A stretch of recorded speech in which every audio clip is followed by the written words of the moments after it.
This is a vintage, I don't know, probably 70s era, if I had to take a guess, Maytag. This particular model is a A608. And I don't know if you guys could decode the serial number. It's 632376, and then E, and then C.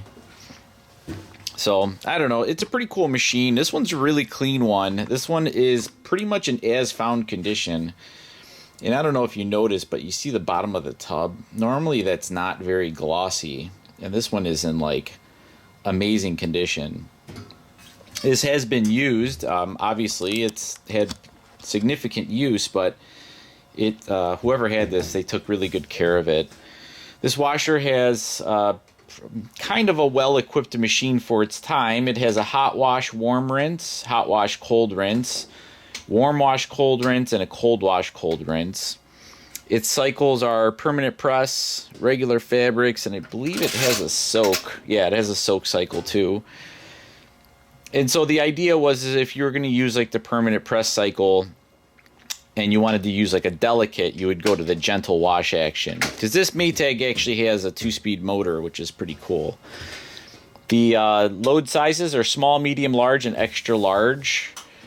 This is, I don't know if this is considered a large capacity tub or not. I think it is. I think the small capacity tubs were earlier than this. At some point they just switched over to what, you know, the quote-unquote large capacity machines, which are not super big to begin with, certainly adequate.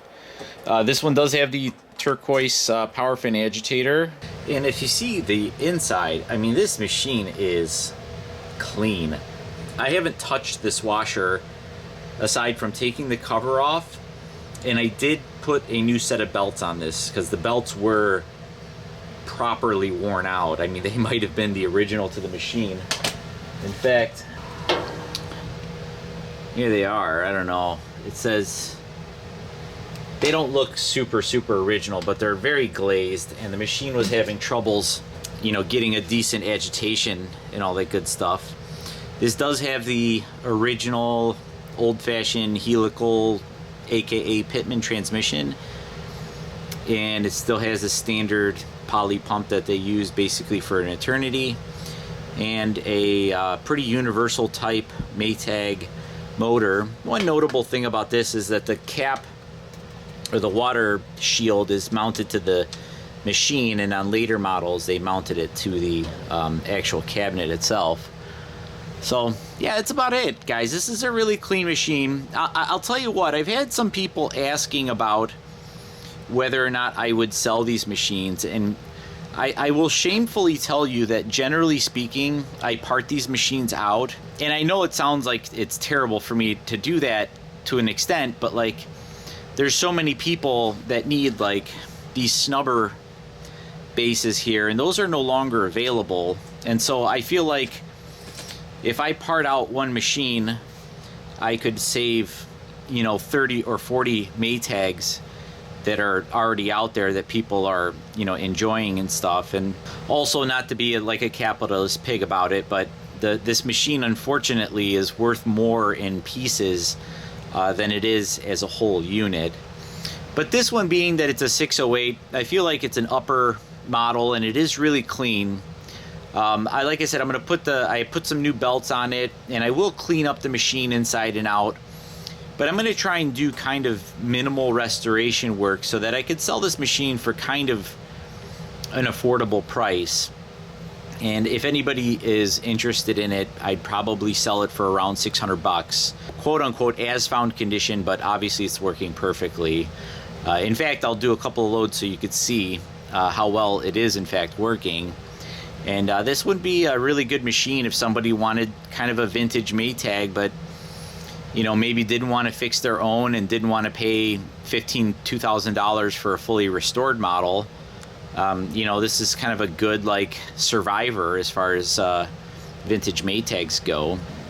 Let's get this set up, and we'll get some laundry going. So this first load, I'm going to wash my work pants. And so I've switched over to these. I think they're called canvas. They're fleece lined too. They are Dickies, but these are really thick. So these are, this is definitely a torture test for a machine like this. I'm gonna just kind of fit as many as I could fit. I'm not gonna overload this because I do want my clothes to come clean. Okay, that's 5 pair. So one of my pants are not this like tan canvas color, and they're kind of like a darker brown. So that's going to be like the kind of the pants to look at and see if like there's some good circulation. I anticipate it's going to be fine. I'm going to pick the warm wash with the cold rinse. I'm going to opt for, I didn't quite hit 10-minute wash. I'm going to be somewhere around 9 minutes, I suppose. And let me grab some detergent. Guys, lately I've been using this Tide pods. I've been using this free and clear stuff. I'm usually a big fan of powder detergent, but I have a couple of buckets or tubs of pods, and I just kind of want to go through them before I buy, you know, more detergent. I've been a real fan of this Ariel powder, and the Tide powder is also really good too. My understanding is that Ariel is basically the South American Tide to begin with, but either way, any one of those two. I kind of like powder detergent more than liquids. I feel like there's a lot less like paraffin oils and stuff like that. I just feel like the clothes come out smelling like crisp and clean. There's some scent, but not enough to be like offensive. So I don't know, but that's just a preference. I'll put a link in the description if you guys want to try it out. I mean, I think it's really good. Okay, 10-minute warm wash, cold rinse. We're also doing regular action versus gentle action. And here we go.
Well, that was about as expected.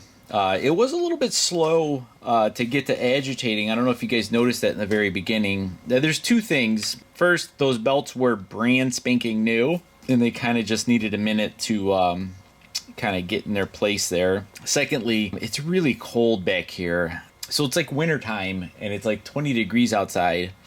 And in order to have like a kind of a quality video, I shut the heat off because the furnace is within like 10 feet of where I record. And so it give a lot of like unnecessary kind of white noise. And so I shut the heat off when I'm recording, and it gets really cold really quick. Like my service room is basically cinder block walls, a cement floor, and no windows. And it's pretty drafty in here. My building was built in 1860. I found that out not too long ago, actually. I kind of thought it was from the late 1800s. As I was doing some research on my building, turns out it was built in 1860, pre-Civil War. How crazy is that? It's still, well, at least some of it's still here.